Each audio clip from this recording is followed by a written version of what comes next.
Globalização é a junção de povos e etnias que juntos todos podem usufruir da mão de obra, conhecimento e matéria-prima de cada país. Isso antes não era utilizado, pois todos esses itens ficavam restritos ao seu território e com isso cada um ficava no seu eixo e isso não era passado para o mundo todo, ou seja, o desenvolvimento era parado. Agora, ao longo dos tempos, foi percebido que para que todos pudessem usufruir de tudo isso, foi então cada um dividindo isso e compartilhando. Então, um exemplo aplicado nas empresas, houve muito inputs e outputs de várias empresas, ou seja, um carro, uma peça vem de um país, como a Itália, a mão de obra vem da China e é vendido no mundo todo. Então, isso causa um arranjo físico legal para que todos podem trabalhar, todos contribuem e é um produto consumido pelo mundo todo. No decorrer dos anos, a globalização tende a se aperfeiçoar com conceitos como linha de produção, tecnologia, mão de obra e conhecimento. Esses itens, todas as empresas terão para que o consumidor final tenha a sua melhor experiência. Hoje em dia, o foco principal dentro de uma empresa é a famosa função produção. É você pegar uma matéria-prima e transformar em produto final, buscando assim a satisfação dos clientes. A responsabilidade social, ela está alinhada entre a empresa deixar um pouco isso de lado e lutar por causas sociais. Como assim causas sociais? É a empresa ela procurar a comunidade perto dela, ela procurar escolas, e mostrar informação dentro da empresa, mostrar como a empresa abrir a empresa para a comunidade em si. Isso agrega um valor muito grande na empresa, mas a empresa ela acaba deixando um pouco de tempo de funcionários, buscando um bem maior, buscando uma coisa que não é obrigatório, mas agrega um valor muito grande dentro das empresas. Um exemplo muito grande disso é a Suzano, papel e celulose. Tem até um aluno da nossa sala que trabalha lá e que deu esse exemplo dentro de sala de aula, que a empresa abdica um pouco do tempo desse funcionário para ir em escolas, falar um pouco de projetos da empresa, de como a empresa funciona. Isso acaba agregando um valor muito grande para a empresa, acaba gerando também, de certa forma, um marketing. E o futuro é isso, a empresa ela se preocupar com a comunidade em geral e não só com a função produção e não só com o dinheiro que a empresa ganha.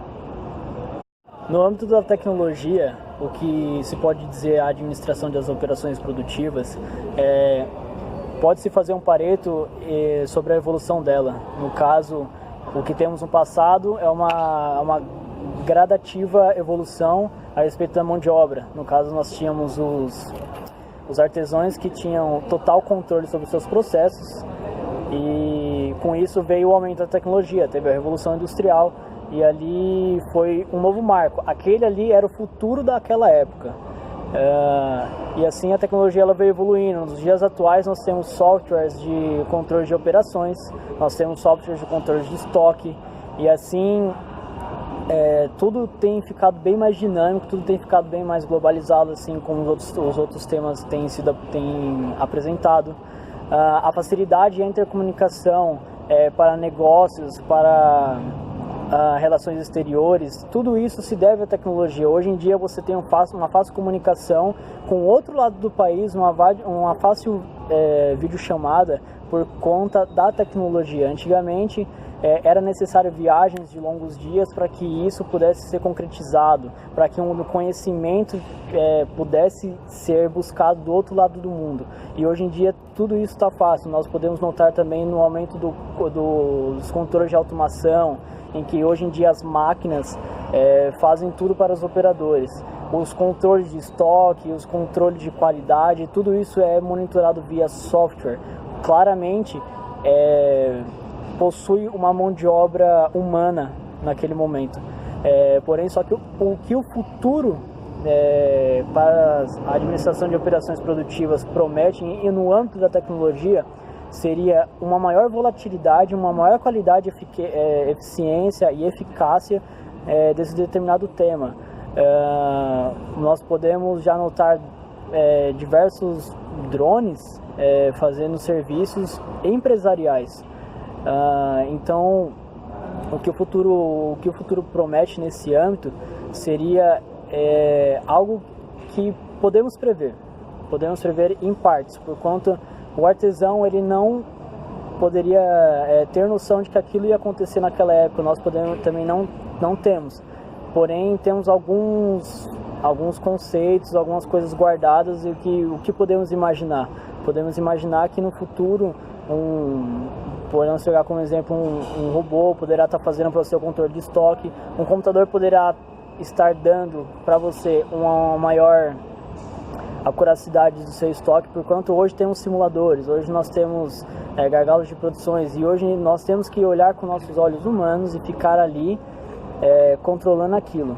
E o futuro promete uma maior facilidade para isso. Tudo que se torne mais dinâmico, o que nós antigamente resolvíamos em um mês, passamos a resolver em 1 hora, e o que o futuro da tecnologia nos promete é que nós possamos resolver, tomara, em 1 minuto. Gestão de conhecimento é você focar toda a sua responsabilidade, todo o seu trabalho em apenas um dos seus funcionários da grade.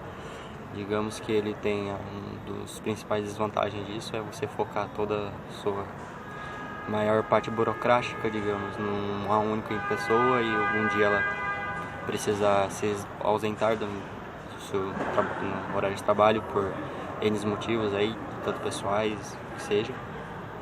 E isso fica muito preso nela, e ela se ausenta qualquer dia, e isso fica perdido nela, e sua empresa para de andar por causa de uma única pessoa.